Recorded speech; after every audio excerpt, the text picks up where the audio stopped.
Hello friend, I am Shiva Verma from Civil Engineering Department, Shri Rawatpura सरकारी university Raipur से। Hello friends, तो आज हम लोग डिस्कस करने वाले हैं 3 पॉइंट प्रॉब्लम का बेसल्स मेथड, या इसको हम लोग ग्राफिकल मेथड भी बोलते हैं। तो इसमें हमारे पास एक प्रॉब्लम होती है जिसमें हम लोग प्लेन टेबल सर्वे जो करना चाहते हैं वो हमारा एक दिन में कंप्लीट नहीं होता है। तो मान लेते हैं कि 3 पॉइंट जो है ग्राउंड पे कैपिटल A, कैपिटल B और कैपिटल C, ये 3 पॉइंट्स का हम लोगों ने ओरिएंटेशन प्लेन टेबल पे ड्रॉ कर लिया था कल, small a, small b, small c की तरफ। अब हम लोगों को आगे का काम जो है ना, वो कंटिन्यू करना है, लेकिन आज हमें ये नहीं पता है कि प्लेन टेबल का ओरिएंटेशन कैसा था बस, और उसको हम लोगों को करेक्ट ओरिएंटेशन में जैसा कल था वैसा ही रखना है। तो इसके लिए हम लोग सबसे पहले देखते हैं, तो मान लेते हैं कि किसी स्टेशन पे हम लोग खड़े होकर, है ना, ये प्लेन टेबल को देख रहे हैं। तो अभी हमारे को नॉर्मली डायग्राम इस तरीके से दिखाई देगा, जहाँ पर A, B, C 3 पॉइंट जो ग्राउंड पे होंगे, यहाँ पे रेंजिंग रॉड गड़ा होगा, ठीक है। और उसके ओरिएंटेशन को हम लोग प्लेन टेबल पे जो ड्रॉ करके रखते हैं वो है हमारा small a, small b, small c point. अब सबसे पहले हम लोग क्या करते हैं कि ए बी लाइन पे हम लोग, है ना, एलिडेट को रखते हैं ए बी लाइन के अलोंग, और कैपिटल ए को देखते हैं। तो कैपिटल ए को देखने के लिए हमारे को क्या करना पड़ेगा, क्लॉकवाइज डायरेक्शन में हमारे को प्लेन टेबल को रोटेट कराना पड़ेगा। तो जब हम लोग क्लॉकवाइज डायरेक्शन में रोटेट कराते हैं इस डायरेक्शन में, तो हमारे को इस तरीके से दिखता है। अब क्या होता है, ए बी लाइन पे जो एलिडेट होता है वो यहाँ पर रखे हुए capital A point, capital B point और कैपिटल सी पॉइंट जैसे रखा हुआ है। तो ए बी जो लाइन है इसको तब तक मतलब टेबल को इस तरीके से रोटेट किया जाता है कि आपका जो टेलीस्कोप है वो, या जो एलिडेड है वो आपका क्या हो, ए पॉइंट को क्या करे, फोकस करे, या ए पॉइंट पर रखे हुए रेंजिंग रॉड को फोकस करे। तो अब हम लोग क्या करते हैं, देखते हैं, तो यहाँ पे ओरिएंटेशन एकदम करेक्ट आएगा। जैसे कि ये हमारा क्या आ गया, ए बी लाइन के अकॉर्डिंगली आ गया। अब हम लोग क्या करते हैं, एक लाइन ड्रॉ कर लेते हैं ए बी के लिए, ठीक है। तो अगर हम लोग एक डॉटेड लाइन ड्रॉ करते हैं ए बी को फोकस, मतलब ए बी पर हमारा स्मॉल ए बी पर एलिडेट रख के ए को फोकस करते हुए, तो इस तरीके से दिखेगा। अब यहाँ पर हमारा ओरिएंटेशन एक बार के लिए हो गया है। अब हम क्या करेंगे, बी पॉइंट पे, स्मॉल बी पॉइंट पे एलिडेट को रखेंगे, और कैपिटल सी पॉइंट को, यानी यहाँ पर जो रेंजिंग रॉड गड़ा हुआ है इसको फोकस करेंगे। तो फोकस करेंगे तो इस तरीके से कुछ दिखेगा,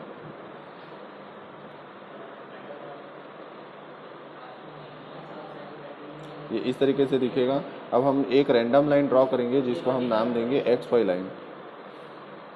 तो यहाँ पर फोकस करते हुए एक रैंडम लाइन ड्रॉ करते हैं एक्स वाई लाइन। तो लाइन ड्रॉ करने के बाद हमें कुछ इस तरीके से दिखेगा। ये एक्स वाई लाइन हम सी को फोकस करते हुए ड्रॉ कर लेते हैं। तो हम आ गए हैं कि इस क्वेश्चन के थर्ड प्रोसीजर में हम ये करेंगे कि हम अब इस बार स्टेशन बी, यानी स्मॉल बी पे, है ना, अपना एलिडेट रखेंगे। स्मॉल बी पे एलिडेट रख के कैपिटल बी को फोकस करेंगे। कैपिटल बी को फोकस करेंगे इस तरीके से कि जो ए बी लाइन है ना, या बी ए लाइन है, वो अलाइन हो जाए एग्जैक्ट स्टेशन बी की तरफ। लेकिन इस टाइम पे हम लोगों को क्या करना पड़ेगा, अपना जो प्लेन टेबल है इसको एंटी क्लॉकवाइज डायरेक्शन में रोटेट करना पड़ेगा, ठीक है। तो नॉर्मली हमारा जो ए बी लाइन था वो इस तरीके से था। मान लेते हैं कि ये जो रूलर है उसके अकॉर्डिंगली आपका ए बी लाइन था। अब हमको इसको क्या करना है, रोटेट करके इस तरीके से लाना है कि जो ए बी लाइन है वो अलाइन होके आपका कैपिटल बी स्टेशन की तरफ क्या हो जाए, अलाइन हो जाए, ठीक है। अब यहाँ पर हमारा क्या हो जाता है, परफेक्टली प्लेन टेबल अलाइन होने के बाद में हम सी पॉइंट को देखते हुए, मतलब ए पॉइंट पे हम लोग अपना एलिडेट रखेंगे, स्मॉल ए पॉइंट पे एलिडेट रखेंगे, और सी पॉइंट को फोकस करते हुए एक लाइन खींचेंगे या एक लाइन ड्रॉ करेंगे। तो देखेंगे कि ये कहाँ पर एक्स वाई लाइन को किसी एक पॉइंट पर क्या करेगा, कट करेगा, जो ये पॉइंट दिख रहा है हम लोगों को, ठीक है। तो इसको ड्रॉ करने के बाद में हमारे को एक इंटरसेक्शन पॉइंट मिलेगा जिसको हम लोग पॉइंट दे देते हैं सी डैश, ठीक है। तो इसको ड्रॉ करते हैं। तो यहाँ पर हम ड्रॉ किए हैं। ड्रॉ करने के बाद में हमारे को कुछ डायग्राम इस तरीके से दिखेगा, ठीक है। जो हमारा जो ए पे एलिडेट रखने के बाद सी को अलाइन करते हुए या फोकस करते हुए एक लाइन ड्रॉ करते हैं जो एक्स वाई लाइन को कहाँ पर कट करता है, सी डैश पर कट करता है, अब इतना काम करने के बाद हम अपने प्रोसीजर के चौथे स्टेप पे आते हैं। तो हम अब इस प्रोसेस के लास्ट स्टेज पे आते हैं या लास्ट स्टेप पे आएंगे। इसमें हम लोग को ये करना है कि सी डैश को हम लोग देखते हुए हमारा जो कैपिटल सी पॉइंट है इसको हम लोगों को अलाइन करना पड़ेगा। ठीक है, तो हम लोग स्केल को या जो हमारा एलिडेड है उसको इस तरीके से रखते हैं कि सी डैश पे वो अलाइन हो जाए। अब उसके बाद हम पूरे प्लेन टेबल को क्लॉकवाइज डायरेक्शन में रोटेट करेंगे। तो क्लॉकवाइज डायरेक्शन में रोटेट करने के बाद में हमारा जो प्लेन टेबल है वो कुछ इस तरीके से दिखेगा।